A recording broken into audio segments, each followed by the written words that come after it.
Fed cuts by 25 basis points, ends quantitative tightening, but the stock market's at an all-time high. And isn't the economy doing well? President Trump has always been telling us. So this is a bit unusual. And so we're going to talk about it. First, please subscribe. You can always unsubscribe later. We are not going to have a smooth financial future. And the only way for you to be notified when I make a new comment is to subscribe. But first, I'm Ken Bauso. I'm a CFA charter holder. I spent my career on Wall Street and in the financial markets, and I do this podcast to talk about financial and economic issues in ways that everyone can understand, even if you are not a financial professional. So let's start with the basics about the Fed's decision this last week. Stock market's at an all-time high. Unemployment rate, 50-year lows. And Trump says the economy is doing really well. So this seems like it would be a crazy setup for the Federal Reserve to be cutting rates. So what's wrong with that? First of all, I would say, don't listen to politicians talk about the economy. They don't understand the economy, and even if they did, they're not going to tell you the truth. The president is really more of a cheerleader for the economy. He probably sees himself as more of an input into the economy doing well than some kind of objective arbiter of how it's doing. Trump, the candidate, would yell about how the numbers are fake. Trump, the president, of course, yells, hey, this is the greatest economy ever, right? So regarding unemployment, much is made of the unemployment numbers. But the problem is unemployment is not a leading indicator. It doesn't tell you where we're going. It just tells you where we've been, but not where we're going. Otherwise, we could just follow the unemployment rate, and every time there was a new number announced, we could make a new dot on our graph. And when that number started to turn down, we could sell all our stocks, sell our portfolio, go to cash, and wait for the downturn where we could buy everything at a much cheaper price. But it doesn't work that way. I've built models for years using unemployment rate data. It doesn't provide reliable information ahead of a recession. A lot of the unemployment number is made up through statistical adjustments about new jobs that have been created, jobs that have been destroyed, and then it's revised after the fact. So if you look at that data series now, it will look like it was informative, but if you followed it in real time, it would not have been. Anyway, so unemployment rate, economy seems like it's doing well. These things seem good, but they don't tell us a lot about the future. So let's examine the negative side of the story for a minute. First, there's some economic indicators that are ugly, which I would say manufacturing in general. I'm going to put a graph up of the Chicago manufacturing, and it shows that series, basically just a line, and prior to each recession, which is shaded in gray, that line dips down. So we're not quite at the levels where we've been at a recession in the past, but it's definitely a warning sign. And if you check out this graph, you'll see that this graph basically shows we've never been at this level and not had a recession.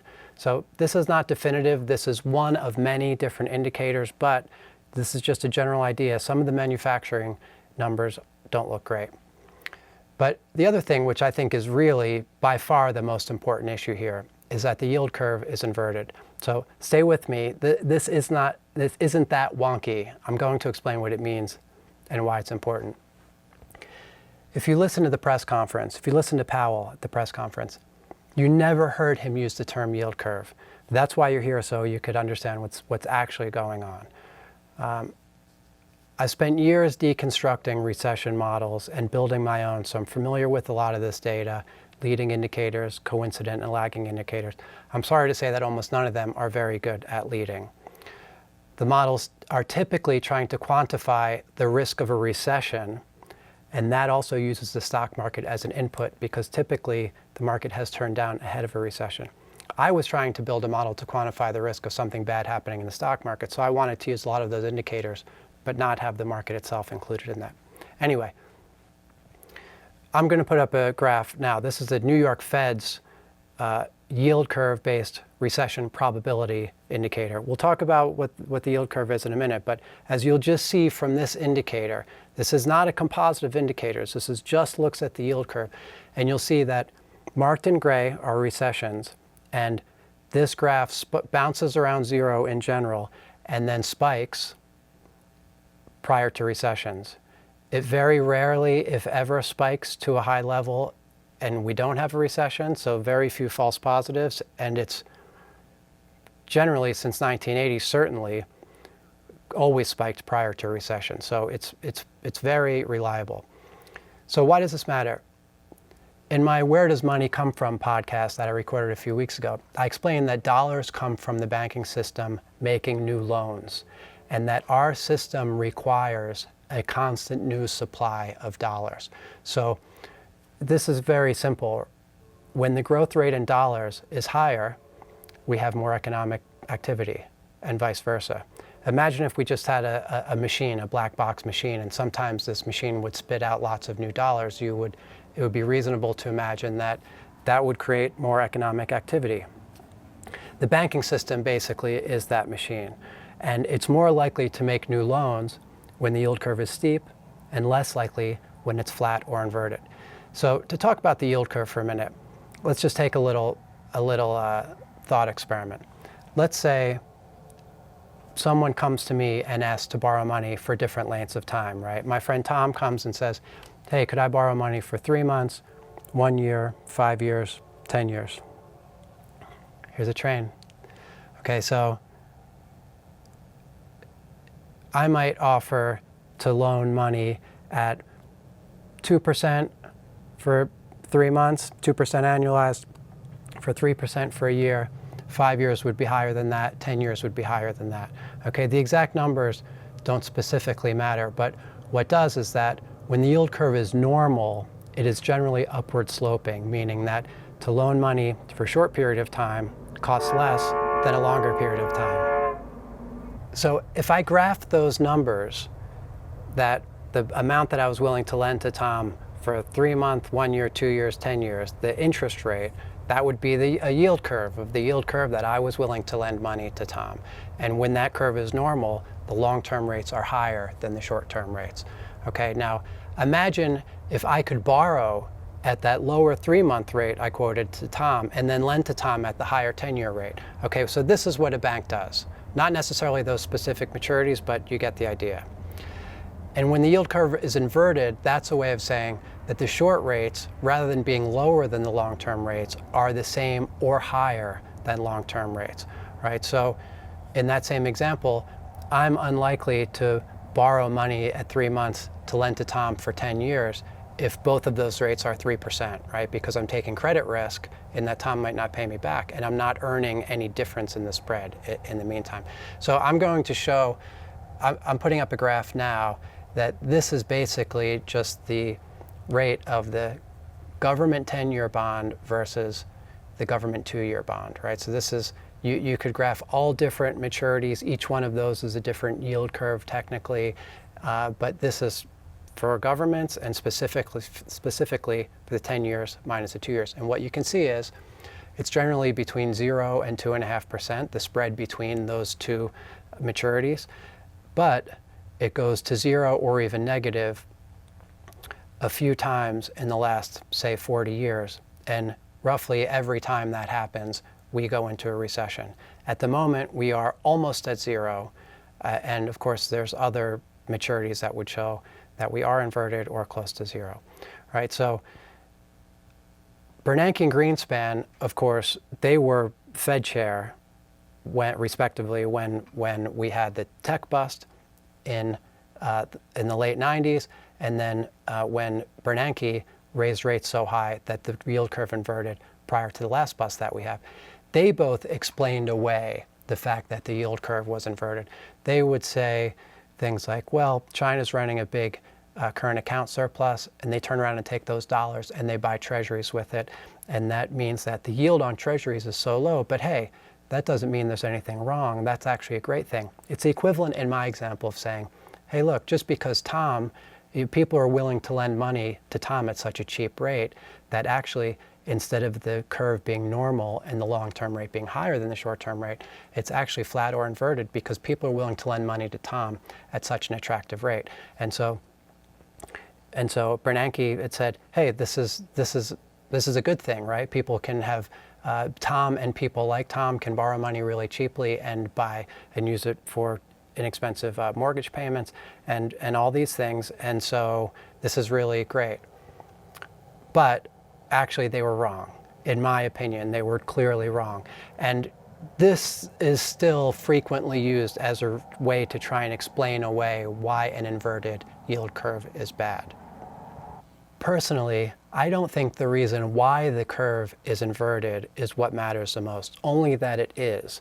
And the reason is because once the yield curve is flat or inverted, and as time goes on where it continues to be flat or inverted, it removes the incentives for banks to make loans. And based on my previous video that I showed, the banking system expanding and making new loans is how new money is created. And we need a constant supply of new money to be created for our economy to be working well. Okay, so that's the yield curve. Just a few comments on other things that Powell said. He said it's an insurance cut and mentioned, well, global growth is weak manufacturing, and inflation is below target. Okay, so this is the part that kills me, right? The Fed never mentions the dollar. In the FOMC statement, in his press conference, in the Q&A, they never mention the dollar. Let's take each one of these things specifically. Weak global growth, right? Many companies borrow in dollars, governments too, foreign, borrow in dollars. And when the dollar is strong and going higher and higher, then this increases their debt burden and it's a headwind to growth. If they borrow dollars and the value of the dollar is going down, then that's a tailwind for growth. So one by one, weak global growth. Okay, a weak dollar would help that. Weak manufacturing. Okay, well, consider this. Everything the US manufactures, when we sell that overseas, if the dollar is getting weaker, then the price of those goods is getting weaker, and that's a tailwind for manufacturing also.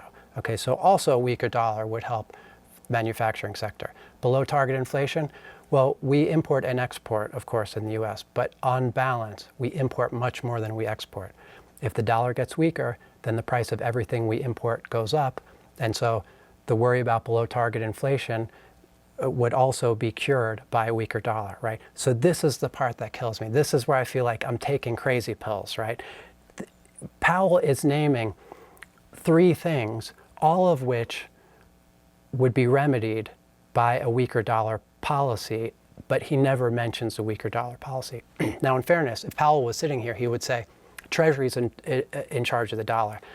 I'm not in charge of the dollar, and that's totally true. Yellen and Stan Fisher did the same thing and almost drove us right off a cliff with being easy for a very long time, but also using very hawkish words and keeping the dollar very strong. Also, just a few comments about Powell being criticized for being wishy-washy, that we could raise rates, we could cut rates.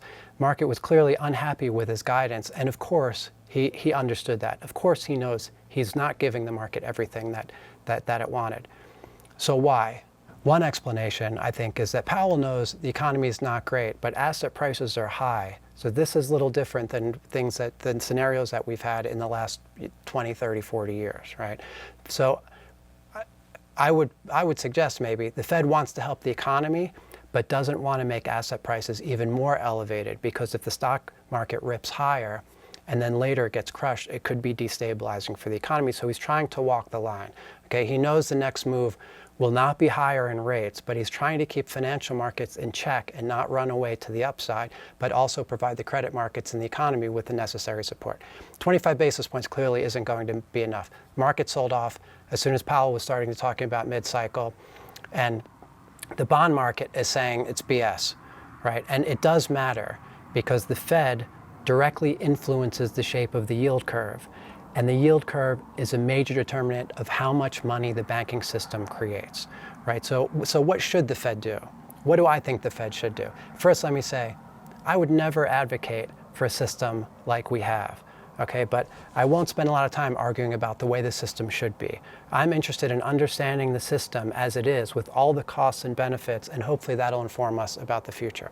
So for the Fed to accomplish its goals, not what I think would be great for the country, for the goals the Fed has and the tools it has available to accomplish those goals, then I would say the following. Stop quantitative tightening, which they announced last week, probably too late. going to need more rate cuts. You think about how to make the yield curve steeper, right? We're in a bad situation. The yield curve is flat or inverted. We've got to make short-term rates lower and long-term rates higher, right? So those are the things that will normalize the yield curve. And so there are two main ways to do that. The Fed is in control of the short rates. The Fed can cut rates more, and I think the Fed will have to cut rates more. The other way is that the Fed doesn't directly control long-term rates, but if the Fed can make the market believe that there will be more inflation in the future, then long-term rates will go up and we will have a more normal yield curve. Okay, and so again, not to sound like a broken record, this gets me back to a weak dollar. One way that people will believe that inflation will be higher in the future is if the dollar starts going down and people believe that the dollar is going to keep going down.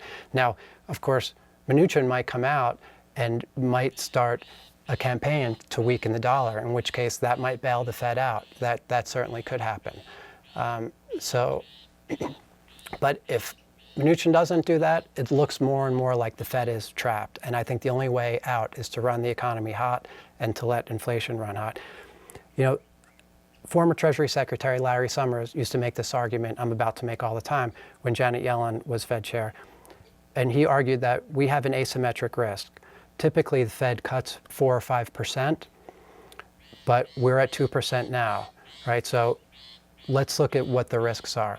Let's say interest rates are too high. If interest rates are too high, then that makes it more likely that we're going to have a recession.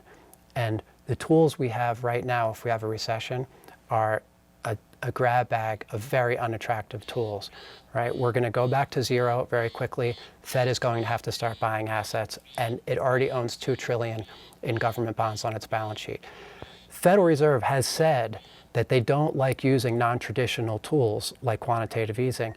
They've explicitly admitted they don't fully understand the benefits and the costs, right? So they're going to be right back into this situation very quickly. Let's look on the other hand. What if rates are too low for too long? Then what's the risk? Well, then we'll get higher inflation. We'll get inflation that's maybe above the comfort level of the Fed. If that happens, there is all the tools that we've ever had to deal with that we still have. We could easily raise rates. They could sell down assets on their balance sheet. It would be very easy to deal with that problem. So that's the asymmetric risk. We'd be much better off bumping up against the scenario where we're getting too much inflation and policy is running too loose than vice versa. So let me be clear again. I think these policies are harmful. I would not build the system that we have right now, but because I think the long-term costs of these policies are so large that we shouldn't have the system that we do. But for the Fed to achieve its short-term goals, and the Fed is a short-term actor, the government in general is a short-term actor, this is what I think they are faced with, and this is what I think they'll do. I didn't create this crazy system.